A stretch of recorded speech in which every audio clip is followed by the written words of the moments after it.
Giamar de Guzman, mangbubulaga at talagang maglalaro na sa Creamline bukas. Ating pag-uusapan yan kung totoo nga ba o hindi. Alyssa Valdez at Bea De Leon nagpakain sa Creamline players at sa coaching staff. Anong meron?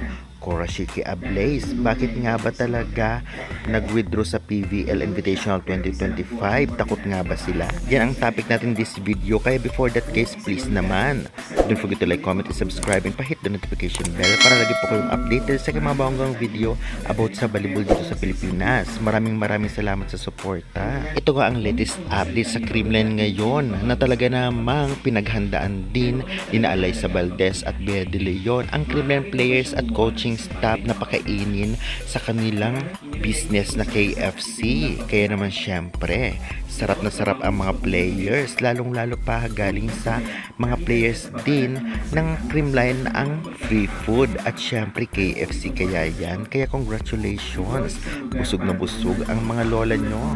Marami din nagtatanong kung makapaglalaro na nga ba si Gia sa Creamline bukas sa kanilang laban.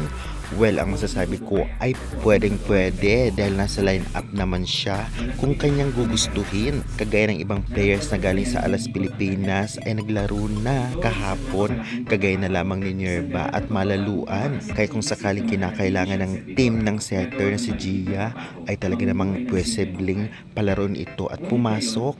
At alam naman nating lahat na lalo ito magpapalakas sa Creamline Pool Smashers bilang main setter nila dati pa. Kaya guys, kung kayo ang tatanungin, posible bang mabago ang laro ng mga Creamline players, especially ang mga wing spikers ng Creamline sakaling maglaro na itong si Gia sa CCS? Posible din kaya mag-champion sila ngayong conference na ito?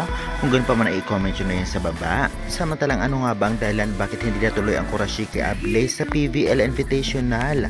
Marami nagsasabi nagka-violation daw ang kanilang coach. Hindi man sinabi kung anong actual na violation, ngunit yun ang main reason. Kaya guys, sa tingin niyo ano kaya talaga ang reason about sa coaches? I-comment nyo na. Samantalang head coach ng Galleries Tower High Risers na si Coach Lerma Gores Geron talaga namang umalis na sa Galleries. Bakit kaya at sino ang papalit na coach o head coach nila? Ating aalamin yan soon. Kaya guys, pa-subscribe for more volleyball updates.